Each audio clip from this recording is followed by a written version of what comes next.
Hi there, Becky here from 168 Fitness. Happy New Year to you all. I hope you've had a great Christmas and New Year and you're now ready to get started with those January goals and goals that you've set for the year. Fitness, weight loss, toning, race goals, whatever it is that you've got in mind, I want to help you to achieve them. So I'm going to take you through over the next few weeks my top tips and my advice on how to achieve your goals. And first of all, this week we need to actually set those goals. Now you might have something in mind already. You might have entered a running race. You might think, I actually want to start running. You might have some weight to lose off the back of Christmas and December being a bit overindulgent. You might want to fit in your favourite pair of jeans, so it might be sort of an inch loss or size goal. It might be that you have been on some medication and you want to look to stop being on that medication, get healthier. Any of those goals or all of those goals or some of those goals I can help you achieve. So but first of all, we need to get really clear and specific on what you want to achieve. So it's okay saying, oh yeah, this year I want to lose weight, or yeah, I want to feel better or get fit in general, but now we need to actually focus on what it is that you need to do, but also what it is exactly, how you're going to measure achieving that goal so that you know when you have achieved it. Okay, so if we take, for example, weight loss, because that's going to be really common this time of year. After Christmas, indulged a little bit more, let yourself relax a little bit more, and you've put on a few pounds. Like, we'll say worst case scenario, I imagine most people maximum would have gained maybe half a stone over Christmas. Might be more, but we'll say half a stone. Some people maybe only just 1 or 2 pounds. Anywhere in between there. Just make sure you know exactly how much you want to lose. Now, start with sort of, if you put on half a stone over Christmas, let's start with that as a goal to begin with, because that you might lose that by the end of January. It might be into February a little bit. But if we start with some smaller success, and achieve that, then that's the catalyst for if you want to lose more weight, if you've got maybe a stone or two to lose going forward this year.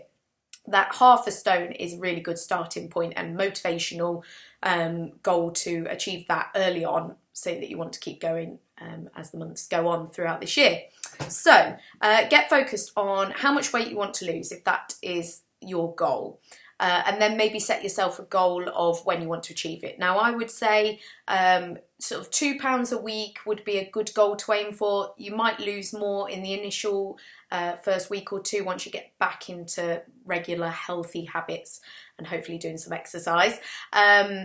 So you could lose more in the first week or so, but actually if you aim for £2 and then you overachieve, that's even better. So think about £2, £1 to £2 a week losing, and then set yourself a deadline for when you're going to achieve that weight loss goal that you've set yourself. If you're thinking longer term, if you're thinking this is my year, I'm going to be in the best shape of my life, I'm going to feel great, I've got, I don't know, 3 stone to lose, 4 stone more, 5 stone, whatever, 10 stone even. It's doable. You've just got to break that down into smaller chunks, because you don't want to be thinking 10 stone and when you lose a pound, it doesn't feel like you've actually achieved much when you've got the bigger goal in mind. But when you're thinking about half a stone, losing £1, you're part way there. You can see the end of that goal in sight. So break it down to smaller chunks, like half a stone, stone maximum, and set yourself deadlines for those goals so that you've got something to be working towards. So yeah, getting specific. So we've got weight loss goal, work out how much and by when. If it's fitness, then that's going to depend on how you kind of want to measure fitness. Now, fitness can be running, that's a really common one. But it can also be just feeling less breathless when you go up the stairs, or if you want to be able to cycle to work, for example, that you can do that like with ease. It could be that you want to just be able to walk the dog, or play with your grandchildren or with your children, or doing any kind of physical activity and feeling more comfortable whilst doing it. Or you could say set yourself a bigger fitness challenge. It could be that you're going to do a big cycle race or a big walk this year, or a running event, or a triathlon, or any of those things. Like setting yourself a specific goal, but don't think it has to be big. Don't think it has to be an organised event. It can just be that you want to sort of just feel fitter. And I would say measuring that by sort of cardio and walking, running, being able to do a fitness class and feel not so tired at the end of it. They're all great goals because they're all actually more achievable to most of us, rather than saying you want to climb Mount Everest. That's less likely to happen for a lot of us. So start small.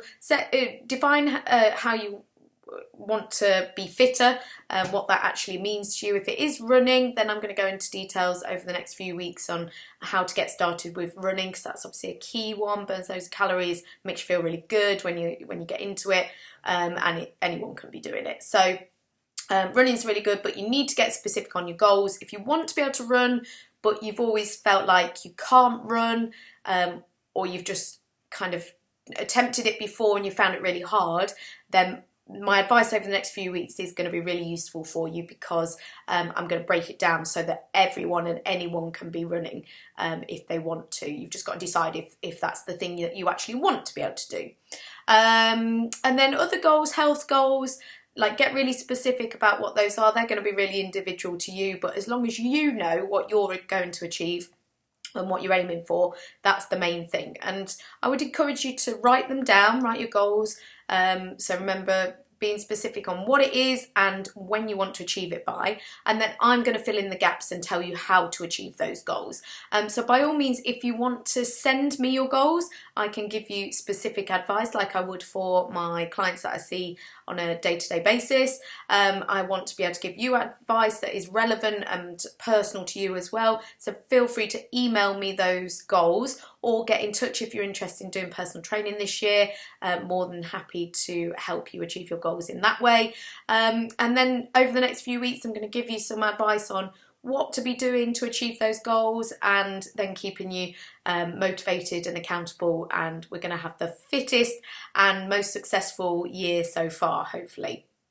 So please do get in touch if you want to.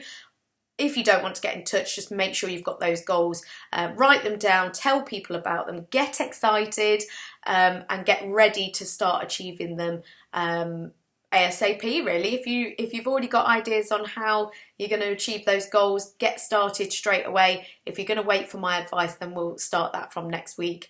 And I'll see you then.